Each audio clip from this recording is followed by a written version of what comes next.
Hey there. Subscribe to my channel. And also press this bell icon. ভিডিওতে একটি like দিয়ে চ্যানেলটি subscribe করুন এবং পাশে থাকা বেল আইকনটি বাজিয়ে দিন। আপনারা অখুশি অখুশি যদি বলেন দোয়া করে তো চলে যায়, কোন আপত্তি নেই, চলবে চলবে চলবে। তো তাকবীরে ধ্বনি দেন তো নারায়ে তাকবীর। ওয়াজ যখন চলবে আওয়াজ চাঁড় দিতে হবে, নারায়ে তাকবীর। দেহের শক্তিটা কার দান? দেহের শক্তিটা কার দান? কথা বলছেন না, আল্লাহর দান। কি বাপ আমরা খেয়েছি, শক্তি আল্লাহ দিয়েছে, ঠিক না জি? আল্লাহ যদি শক্তি দিয়ে থাকে, আল্লাহ দেওয়া শক্তি নিয়ে আল্লাহু আকবার মানে আল্লাহ বড়, আল্লাহর নাম জুড়ে নেব, লজ্জার কি আছে? দেন নারায়ে তাকবীর। আসমান জমিন কাঁপানো একটা আওয়াজ দেন, আল্লাহ দেখুক আমার বান্দারা কিভাবে আমার নাম নিচ্ছে, নারায়ে তাকবীর। অরিজিনাল আওয়াজ দিলে কাশি এসে যাবে, খুঁত খুঁত একটা আওয়াজ আসবে, ঠিক কিনা? যদি আসে, চার আশেপাশে ব্যবস্থা আছে কিনা আমি জানিনি, যদি দোকান টোকান থাকে, একটা মাহফিল ছেড়ে আসছি, তা আমি কিছু টাকা দেবো, আপনারা চা খেয়ে নেবেন, চা খাওয়াবো, তবে কাশতে হবে, নারায়ে তাকবীর, নারায়ে তাকবীর, নারায়ে তাকবীর, হিজবুল্লাহ, জোরে হিজবুল্লাহ, সিলসিলা হক মুজাদ্দিদের জীবন, সিলসিলা হক ফুরফুরা শরীফ, বিশ্বনবীর দিবস, বিশ্বনবীর দিবস, আল কোরআনের আলো, মাশাআল্লাহ, আল কোরআনের আলো, আল হাদিসের আলো, না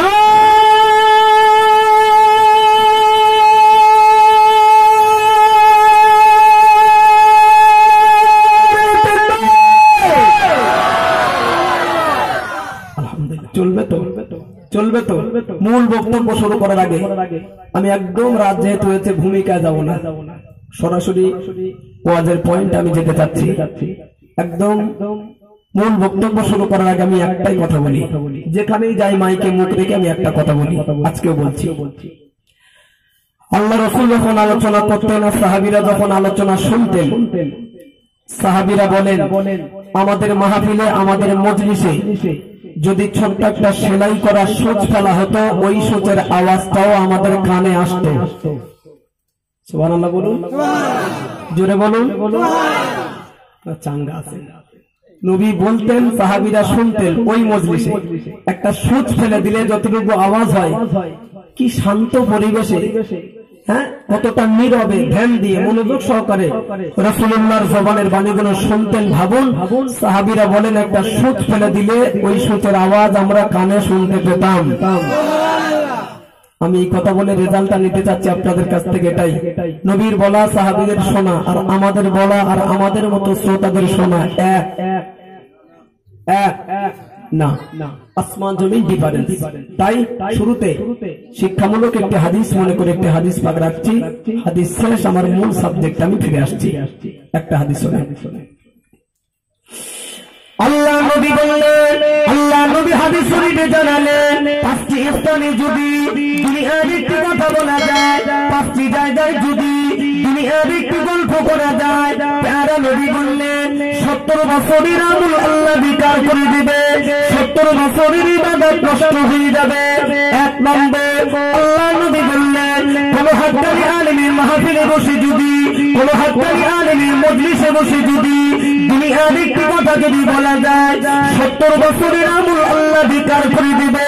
নম্বর 2, যেখানে কোরআন তেলাওয়াত হচ্ছে, আল্লাহ পাকের বাণী কালামুল্লাহ শরীফ যেখানে পড়া হচ্ছে, জামানার মানুষেরা যদি ওই জায়গায় গিয়ে জবানে দুনিয়ার একটি গল্প যদি করে ফেলে, 70 বছরের আমল আল্লাহ বিকার করে দিবে। নম্বর 3, আল্লাহর ঘর মসজিদে বসে বসে, আল্লাহর ঘর মসজিদের ভিতরে গিয়ে যদি জামানার মানুষেরা জবানে দুনিয়ার একটি গল্প করে ফেলে, 70 বছরের আমল আল্লাহ বিকার করে দিবে।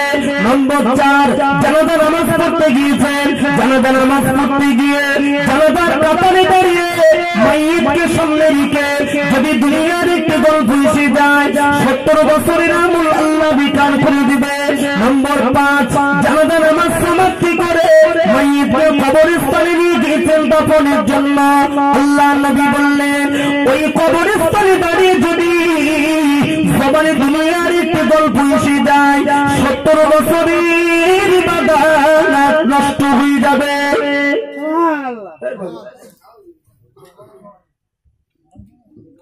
সুবহানাল্লাহ, আওয়াজে কেন না? হাদিসটি বললাম, আপনারা শুনলেন তো? জি বাবা। রাসূল বলেছেন 5টা জায়গায় গিয়ে দুনিয়ার একটা গল্প করলে 70 বছরের আমল মাইনাস। 1 নম্বর হাক্কানি আলেমের মাহফিল। আমাদের মতো অধমদের কথা ছুড়ে দেন, ফেলে দেন, নেওয়া লাগবে না। বলুন হাক্কানি আলেম নায়েবে নবী ওয়ারাসাতুল আম্বিয়া সমাজে এখনো পর্যন্ত আছে না নেই? হ্যাঁ বলেন, আছে। আমাদের চোখ নেই, আমরা চিনতে পারি না, ধরতে পারি না। বুজুর্গ মানুষ যারা, তারা একটু লুকিয়ে থাকে, ঠিক কিনা? এমন আলেম যারা, আমি হাক্কানি শব্দটা জুড়েছি, হাক্কানি আলেম। আর আলেম কারে বলে আর হাক্কানি আলেম কারে বলে, এখন এই বিষয় নিয়ে যদি আলোচনা শুরু করা যায় আমার সময় ফুরিয়ে যাবে, যে কিন্তু আলোচনা মাথায় উঠবে না। তবে এতটুকুই শুধু বলে দিই, মাথায় রাখুন, হাক্কানি আলেম তাদেরই বলা হয় যে আলেমদের চেহারার দিকে তাকালে গুনাহ সগীরা গুলো ঝরে ঝরে পড়ে যায়। আর একটু করে বলবেন না? এমন আলেম যারা, এমন বুজুর্গ যারা, তাদের মাহফিলে বসে, মজলিসে বসে একটা গল্প করবেন 70 বছরের আমল মাইনাস, আলেমের মর্যাদার খাতিরে। ঠিক তো নাকি? 2 নম্বর, যেখানে কোরআন পড়া হয়, একজন কোরআন শরীফ পড়ে, পাশে আর একজন গিয়ে বাদরামো মারে। নেই এরকম রিপোর্ট? আমল নষ্ট হয়ে যাবে 70 বছরের। 3 নম্বর, মসজিদে বসে বসে যদি দুনিয়ার একটা কথা বলা যায়।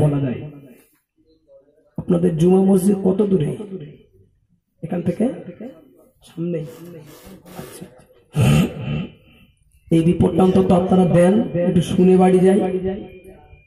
মসজিদের ভিতরে হাট বাজার বসে? জি, কিছু বলছেন না? হাট বাজার বসে? শুধু বসে না, রহরহ বসে, রহরহ বসে। রাসূল বলেছেন 70 বছরের আমল মাইনাস হয়ে যাবে। 4 নম্বর, জানাজার কাতারে দাঁড়িয়ে যদি দুনিয়ার একটা কথা বলা যায়। এটা কি গ্রাম? 4 নম্বর পেটুয়াখালীতে। হেতালকারি কোনটা? আগে পেটুয়াখালী। 4 নম্বর পেটুয়াখালী। মনে করুন এই গ্রামে কোন একজন ব্যক্তি মারা গেছে, মাইয়েত হয়েছে। নারী হোক, পুরুষ হোক, ছেলে হোক, মেয়ে হোক, সকাল 10টা জানাজা নামাজ শুরু হবে। মসজিদের ইমাম সাহেব ভাই ঠিক 10:45টার সময় মাইয়েত সামনে রেখে জানাজার কাতার রেডি। আখিরাতের 2টো কথা, পরকালের 2টো কথা, মৌত সম্পর্কে 2টো কথা মাইয়েত সামনে রেখে একটু মুসলমান দিগকে তাদের একটু সজাগ করিয়ে দেয় না? দেয় না? দেয় না? দেয়। এমনও মানুষ আমরা দেখতে পাই জানাজার কাতারে দাঁড়িয়ে ধৈর্যের পরিচয় এতটুকু দিতে পারি না, 2-10 মিনিট বক্তব্য চলছে, মাইয়ের সামনে জানাজার কাতারে দাঁড়িয়ে রহরহ দুনিয়ার গল্প করি। হয় না? কথা বলতে হয় না? হয়। 70 বছরের আমল মাইনাস হয়ে যাবে। 5 নম্বর, কবরস্থানে গিয়ে যদি দুনিয়ার একটা কথা বলা যায়। গোরস্থান, দাফনের কাজ চলছে, সেই ওই কোন মাটি দেওয়া হচ্ছে, 5 কাটা গোরস্থান মনে করুন। এই মাথায় দাঁড়িয়ে 8-10 জন 12 জন মিলিয়ে দুনিয়ার রহরহ আড্ডা। ঠিক হয়তো ভাই। অথচ আমি বলেছি দাফনের কাজ চলছে। মিনহা খালাকনাকুম ওয়া ফিহা নুঈদুকুম ওয়া মিনহা নুখরিজুকুম তারাতান উখরা। এমন একটি আয়াত, এমন একটি বাক্য তেলাওয়াত করলে পরে, কানেতে শ্রবণ করলে পরে ঈমানওয়ালা যারা অন্তরটা একটু ভয়তে কেঁপে ওঠে। কথা ঠিক তো বাবজি? কেন? একজন মানুষের জীবনের শেষ বাক্য, শেষ শব্দ, শেষ স্লোগান, শেষ আওয়াজ, মিনহা খালাকনাকুম। আল্লাহ বললেন আমি তোমাদিগকে মাটি দিয়েই বানিয়েছি। ওয়াফিহা নুঈদুকুম, পুনরায় আবার তোমাদিগকে মাটির ভিতরেই দেওয়া হবে। ওয়া মিনহা নুখরিজুকুম তারাতান উখরা, বিচারের জন্য আল্লাহ যেদিন খাড়া করবেন ময়দানে মাহশারে, আল্লাহর ওয়াদা, আল্লাহর প্রতিশ্রুতি, পুনরায় মাটির ভিতর থেকেই আল্লাহ পাক আমাদের খাড়া করবেন।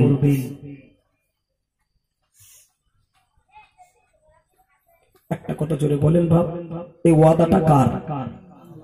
জোরে আল্লাহ না নিচে? জোরে আরো জোরে। সত্য না মিথ্যা? সত্য। কত পার্সেন্ট? আরো যদি বেশি থাকে, বলো বলো, 100 বেশি যদি থাকে তাও বিশ্বাসী। এটা ইমানদারদের একটা নমুনা, ঠিক কিনা? আমরা বিশ্বাসী। মাটি দিয়ে তৈরি, মাটির ভিতরে যাব বিচারের জন্য। আল্লাহ যেদিন খাড়া করবেন, আল্লাহর ওয়াদা মাটির ভিতর থেকেই আল্লাহ তুলবেন। এটা কোরআন শরীফের একটা আয়াতের মানে আপনারা শুনবেন। কথা স্টপ। কোরআন শরীফের একটা আয়াতের মানে আপনারা শুনেছেন। একটা বাংলা কথা বলি বাপ, এসেছে একদিন, যাব একদিন। মায়ের পেট দেখেছে একদিন, কবরের পেট দেখতে হবে একদিন। আজ নয় কাল, ঠিক তো?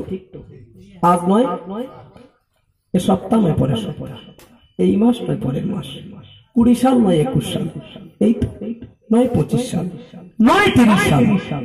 আর কিছু বলবেন? আল্লাহর কসম খেয়ে বলছি, আসার একটা নিয়ম থাকে, যাওয়ার কোনো নিয়ম নেই, ঠিক কিনা? আসার নিয়ম আছে, যাওয়ার। দাদু বেঁচে আছে, নাতি চলে যাচ্ছে। বাপ বেঁচে আছে, ছেলে চলে যাচ্ছে। কেন? সিরিয়াল তো দাদুর আগে, বাপের আগে, নাতি যায় কেন? ছেলে যায় কেন? এই লীলা খেলা, এ চাবি আল্লাহর হাতে, ঠিক কিনা? আজকের 25শে কার্তিক না বাংলায়? 26শে না, 25শে কার্তিক, ভুল হচ্ছে। হ্যাঁ, 25। 26শে কার্তিক কোথা দাওয়াত আছে আমি তো জানি। আজ 25শে কার্তিক। আমি এখান থেকে তোমাদের ওই পড়া নাই, ওখান থেকে শোয়া শুনতে কজন? এই ভাইদের বাড়ি ওই পাশটায়, ওই মিশন বাজার ওই পাশটায়। 18ই কার্তিক জলসা হয়েছে, তাই তো? 18ই কার্তিক আমি এসেছিলাম। 4 ঘন্টা মতো ওয়াজ করেছি, প্রায় 4.5 ঘন্টা। তবে একটা মাহফিল ছেড়ে ওনাদের আসতে একটু দেরি হয়েছে। আজকে যেমন একটু দেরি হয়েছে, অনেকটা ভিতরে বুঝতে পারি, তবে ওই দিনে দেরি হয়েছে কেন এবার একটু বলি। একটা মাহফিল গিয়েছে, উঠবো, অজু করছে, উঠবো, বাদলামানি বলে গেলাম। জলসার সেক্রেটারি সাহেব এসে আমাকে বলছে, মৌলানা একটু দোয়া করবেন আমার ছেলের জন্য। কেন? বলে আমার ছেলেটা আজকে এই মাহফিলে ওয়াজ করেছে মাগরিবের পরে, এই এশার নামাজের পরে 1 ঘন্টা ওয়াজ করে মৌখালি বলে একটা গ্রাম আছে, ওখানে আরেকটা দাওয়াত ছেড়ে বাড়িতে যাচ্ছিল। 3 জন ছিল বাইকে। বলে শুনছি ছেলেটা অ্যাক্সিডেন্ট করেছে, একটু দোয়া করে দেবেন হুজুর। গুরুত্ব দিয়ে বলিনি, আমি গুরুত্ব ভাবে নিই। অ্যাক্সিডেন্ট করে ছেলে গেছে, দোয়া করলাম, ওয়াজ শুরু করে দিয়েছি। মিনিট 15 পরে সেক্রেটারি এসে কাঁদছে, খুব কাঁদছে। কি হয়েছে? অধর নয়নে কাঁদতে কাঁদতে বলছে, হুজুর আমার ছেলেটা মারা গেছে। আমি ওনাদের জলসা এসে বলেছিলাম, এমন একটা পরিবেশ সেখানে, হাফেজ মাওলানা ছেলেটা, সেই মাইকে বর্তমানে আমি মুখ দিয়ে ওয়াজ করছি, কিন্তু ঘন্টা 1.5-2 আগে ওয়াজ করে ছেলেটা চলে গেছে। আর ব্যাগে আসছে রানিং, আমি চাঁদা তুলবো, পাশে বসে লিখবে সেক্রেটারির ছেলে। মাগরিবের আগে 15 মিনিট আমাকে ফোনে কথা বললো, চাঁদা তুলতে হবে, মাদ্রাসার বিষয়, মসজিদের বিষয়, নবী দিবস সব বলে দিই। 6-7 বছর আসছে ওই জলসাটা, ওই প্রথম জলসাটা। তো যাই হোক, আমি বিশ্বাস করিনি ভাই, যেন একটা ডাউট হচ্ছে, না মরতে পারে না। পাশ থেকে একটা ফোন এনেছে, 3 মিনিটের একটা ভিডিও, যেখানে অ্যাক্সিডেন্টটা করেছে, পাশে একটা দোকানদার ভিডিও করে আর গ্রামে পাঠিয়েছে, যাতে ওর বাড়ির লোক দ্রুত আসে। জাকান্দানি কি জিনিস আমার মৌত হয়নি আমি বলতে পারবো না, ফোনে দেখে আমি উপলব্ধি করেছি। টাউ টাউ করছে, আর এই গাল দিয়ে, নাক দিয়ে, গাল দিয়ে, কান দিয়ে গল গল করে রক্ত বার হচ্ছে। জোড়া পোস্টারে বেড়েছে, সাথে সাথে ভিডিওতে দেখছি 2 মিনিট টাউ টাউ করছে, 3 মিনিটের মাথায় ফোনেই দেখছি মারা গেল। স্পট ডেট হাফেজ সাহেব, আর একটা ছেলে 2 দিন পরে আর একজন চলে গেল, এখন আর একজন হায়াতে আছে। দোয়া করে। আমি এই কথা বলে আমি গল্প করতে আসিনি। সময়ের মূল্য একটা আপনাদের রয়েছে, আমারও রয়েছে। আমি শুধু এতটুকু শিক্ষা, এতটুকু ভাবনা চিন্তা আপনাদের দিতে চাচ্ছি। মৌত কি জিনিস, কথা ঠিক না বেঠিক? মৌত কি জিনিস, কখন কোন সময় কোন হালাতে মৌত এসে যায় কেউ বলতে পারবো না। পারবো বাপ? ওই ছেলেটা যদি জানতো যে আমার ওই জায়গায় মৌত হবে, জীবন ওই রাস্তায় পাড়ি দিত। তা আমি আর দেখার সময় পাইনি। আমি দ্রুত নেমে 12:30 পর্যন্ত থাকার কথা, 12:30 বেজে গেছে। এনা দেখেন একটা টাইম দ্রুত চলে এসেছে। 1:10 এসে উঠলাম, মাহফিল ছেড়ে যাওয়ার পথে ছেলেটা বাড়ি গিয়েছে সকালবেলা। তার চেহারা দেখে আল্লাহর কসম খেয়ে বলছি, এখনো পর্যন্ত আমার ভালো করে ঘুম হয় না। তার যে একটা বিকৃতি চেহারা। আমি আপনার দুটো পায়ে ধরে যাচ্ছি, নতুন জায়গা, জীবনে আসি আর না আসি, এসছি যখন একবার, আপনার পায়ে হাত দিতে আমার লজ্জা লাগবে না। শুধরে যান, ভালো হন, ভালো হওয়ার চেষ্টা করুন, আস্তে আস্তে ফিরে আসুন। পৃথিবীর কোন মানুষের ক্ষমতা নেই কোন মানুষকে পরিবর্তন করে দেওয়ার। ঠিক ঠিক ঠিক। পৃথিবীর কোন বক্তার ক্ষমতা নেই কোন মানুষকে হেদায়েত বানিয়ে দেওয়ার। পৃথিবীর কোন ইমামের ক্ষমতা নেই কোন মানুষকে মুসাল্লি বানিয়ে দেওয়ার। এবং পৃথিবীর কোন নবীর ক্ষমতা ছিল না কোন মানুষকে পরিবর্তন করিয়ে দেওয়ার। কথা ঠিক না বেঠিক? স্বয়ং বিশ্ব নবীর যদি ক্ষমতা না থাকে পরিবর্তন করিয়ে দেওয়ার, আমাদের কথা কি আর বলা লাগবে? বলুন বলুন। নবীর ক্ষমতা ছিল না, আর এ সম্পর্কে আল্লাহ পাক বলেছেন, আপনি যাকে চান তাকে হেদায়েত বানাতে পারবেন না, আমি আল্লাহ যদি তাকে হেদায়েত না দিই। সুবহানাল্লাহ বলুন, জোরে বলুন। নবীর ইচ্ছায় হেদায়েত হবে না, আল্লাহ যদি না চায়। খুব ভালো করে বুঝুন। আমার ওয়াজের বিষয় আজকের যতক্ষণ আছি থাকবো একটাই বিষয়, পৃথিবীর কোন মানুষের ক্ষমতা নেই কোন মানুষকে পরিবর্তন করে দেওয়ার, যতক্ষণ না সেই জাত, সেই কওম, সেই ব্যক্তিটা নিজে নিজে পরিবর্তন জোরে বলো না হবে। বিশ্বনবীর যদি ক্ষমতা থাকতো পরিবর্তন করিয়ে দেওয়ার, বিশ্বনবীর কলেমা চাচা আবু জাহাল, আবু লাহাব, উতবা, সাইবা, ওতাইবা একবার হলেও রাসূলে পাকের যদি ক্ষমতা থাকতো মৌতের আগ পর্যন্ত কলেমার ধ্বনি অন্তত একবার হলেও জীবনে টেনে বার করতেন। পেরেছেন কি? পেরেছেন? জি না।